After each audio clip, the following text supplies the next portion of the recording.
বৈশাখের প্রথম তারিখে যারা ইলিশ খায় পান্তা দিয়া, ওরাও জালেম, যারা খাওয়ায় তারাও জালেম।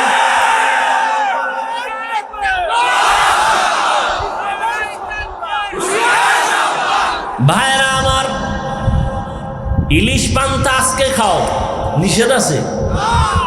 পহেলা বৈশাখ খাইতেই হবে, এটা গুনাহ। তো কেমনে খায়?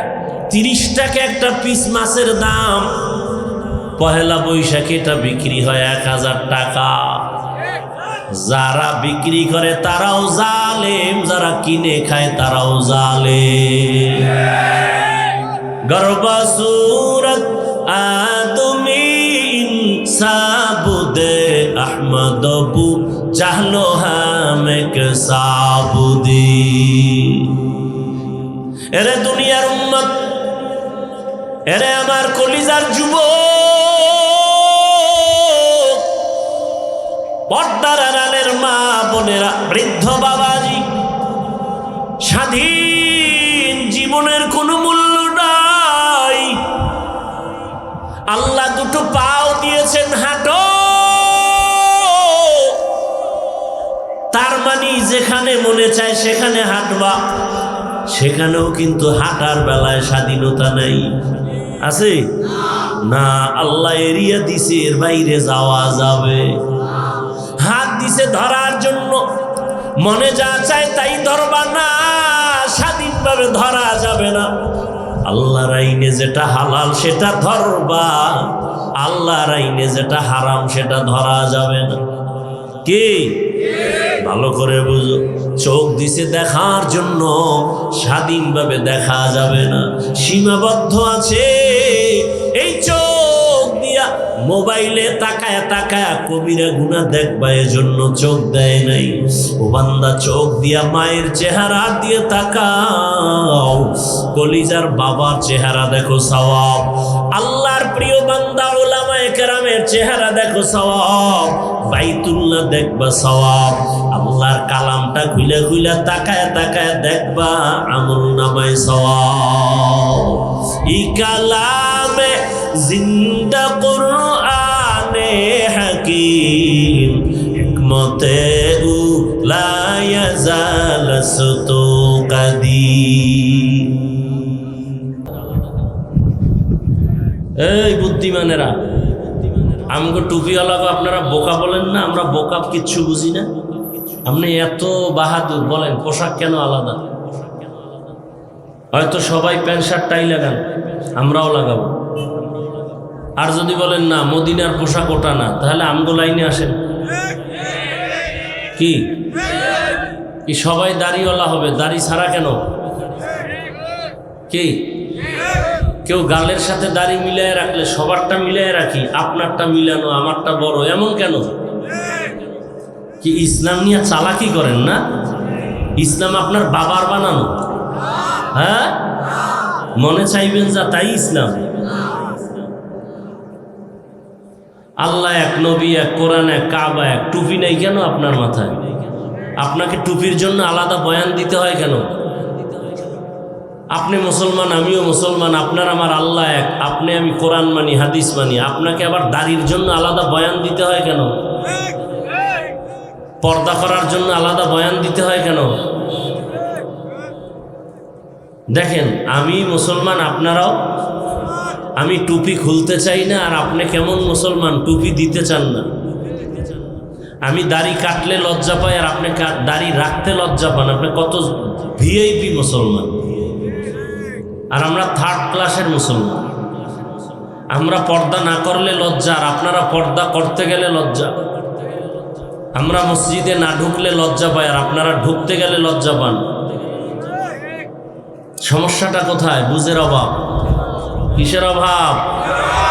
বুঝের অভাব। আপনি কি বুঝছেন আর আমি কি বুঝছি? আমি বুঝছি আমার টুপি, দাড়ি, পোশাক, নামাজ, রোজা, আল্লাহ, রসুল, কোরআন, হাদিস আমার দুনিয়াতেও ইজ্জত, আখেরাতেও ইজ্জত। আর আপনি কি বুঝছেন? মাঝে মাঝে টুপি পরবো, মাঝে মাঝে পরবো না, এটার নাম ইজ্জত। মাঝে মাঝে দাড়ি রাখবো, মাঝে মাঝে কাটবো, এর মধ্যেই শান্তি। নাকি? সত্যটা বলতেছি, আপনি না বলেন কেন? মাঝে মাঝে পর্দা করবেন, মাঝে মাঝে মহিলাগো নিয়ে একসাথে বসবেন, এর মধ্যেই শান্তি।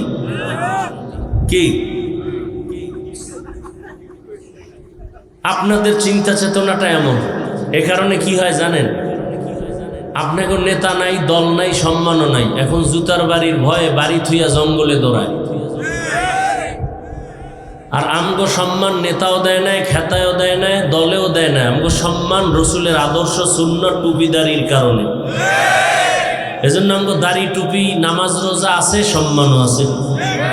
আমগো নেতাও নাই, সম্মানও নাই, দলও নাই, সম্মানও নাই। সত্য কথাটা স্বীকার করেন, মানেন আর না মানেন। আমগো সম্মান আছে না নাই? 10 বছর আগে এমপি সাহেব দেখলি কইতো হাফিজ ভাই দোয়া করবেন, সালাম। নতুন এমপি আইসা লোক পাঠায়, টেলিফোনে ধরায় বলে হযরত দোয়া চাই, মাঝে আমার মন্ত্রণালয় দাওয়াত। এই সম্মান টাকা দিয়ে কিনছি? হ্যাঁ, আপনারা টাকা দিয়ে সম্মান কিনেন। ভোটের আগের রাত্রে পায়খানা খাইছেন না? হাজি সাহেবের হজ ওই রাত্রে শেষ, পীর সাহেবের ফিরগিরির মুরিদগিরি ওই রাত্রে শেষ, তাবলিগালার চিল্লা চিল্লি সব ওই রাত্রে শেষ। সব ইমান আমল সব ভোটের আগের রাত্রে বিদায়। যারা টাকা খাইছে ভোটের আগের রাত্রে ওরাও জালেম, যারা খাওয়াইছে ওরাও জালেম।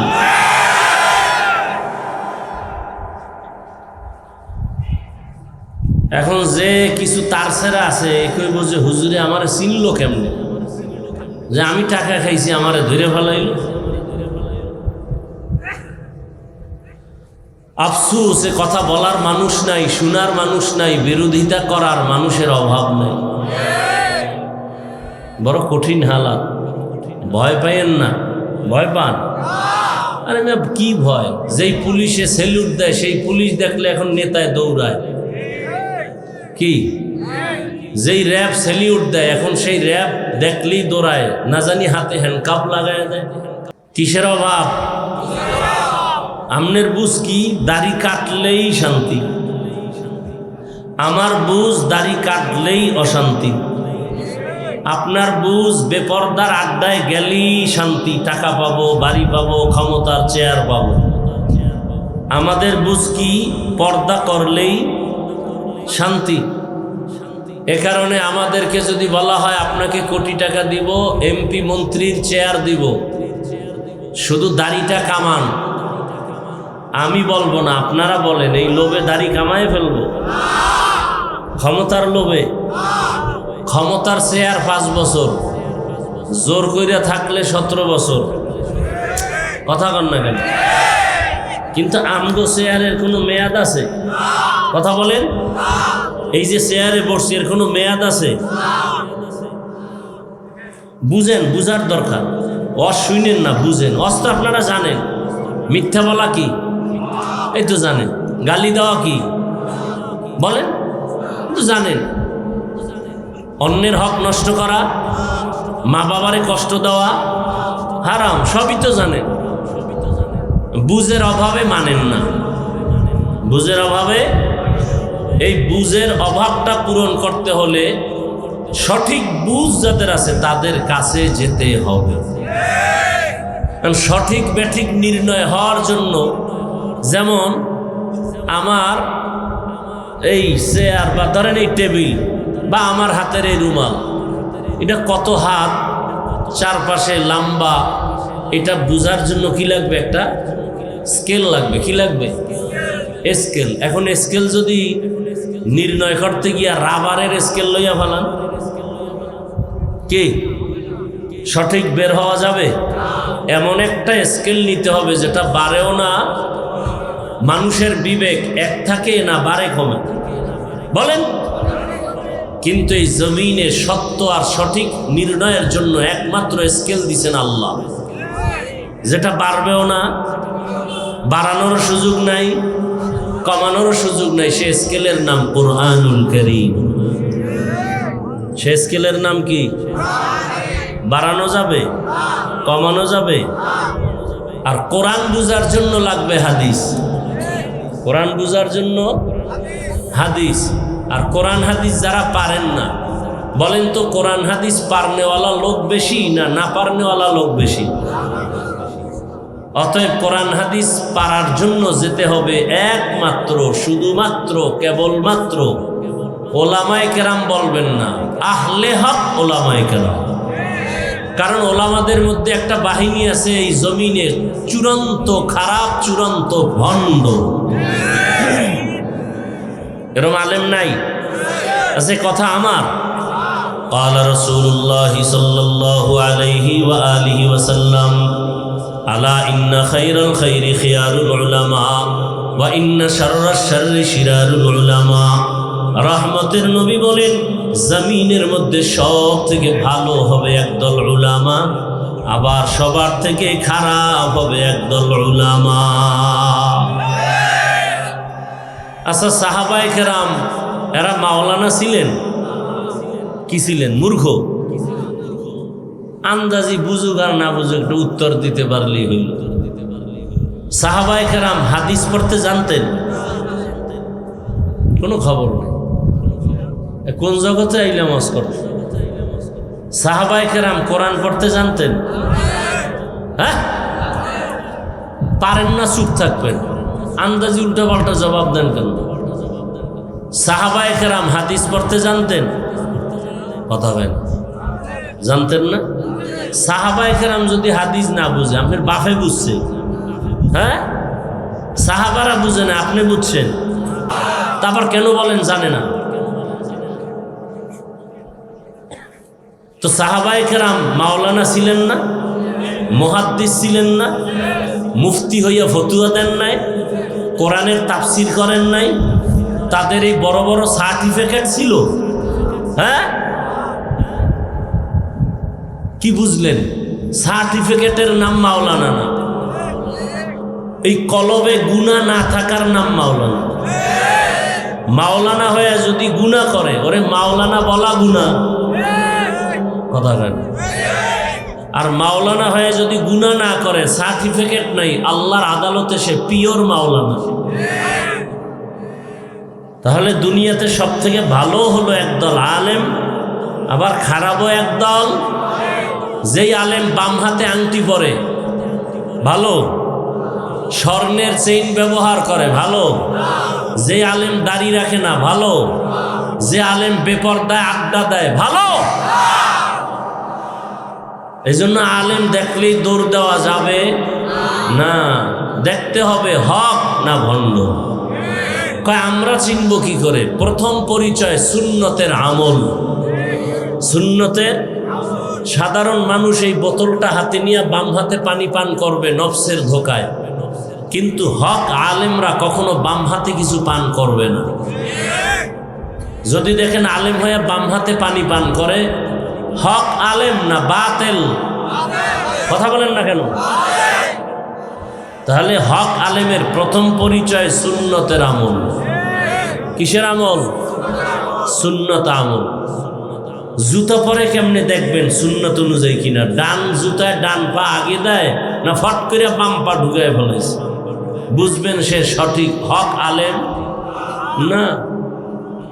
ঘর থেকে বের হবে ডান পা দিয়া, ঢুকবে ডান পা দিয়া, নজর থাকবে নিচে। তার বয়ানে মানুষের দিল নরম হবে, চোখে পানি আসবে। তার বয়ানের মধ্যে মানুষের দিল নরম হয়ে যাবে। আমলের বয়ান আসবে, সুন্নতের বয়ান আসবে। কথা বুঝাইতে পারছি?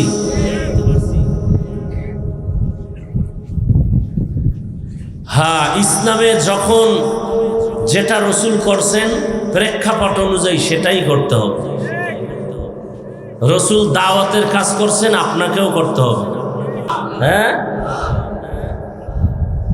একজনে সুদ খায়, সে যদি জিহাদ করে, জীবন ভর কোনো আমল কবুল? সুদের খাতায় যাব নাম, এরা নামাজ পড়লেও কবুল, রোজা রাখলেও কবুল। সুদের খাতায় যাদের নাম, এরা 24 ঘন্টা তার গর্ভধারিণী মায়ের সাথে জিনার গুনায় লিপ্ত। কত বড় কুলাঙ্গা! জীবন ভর যদি সুদের খাতায় নাম রেখে মোনাজাত দেয়, একটা মোনাজাতও কবুল হবে? বাইতুল্লাহ হজ করবে, কবুল হবে?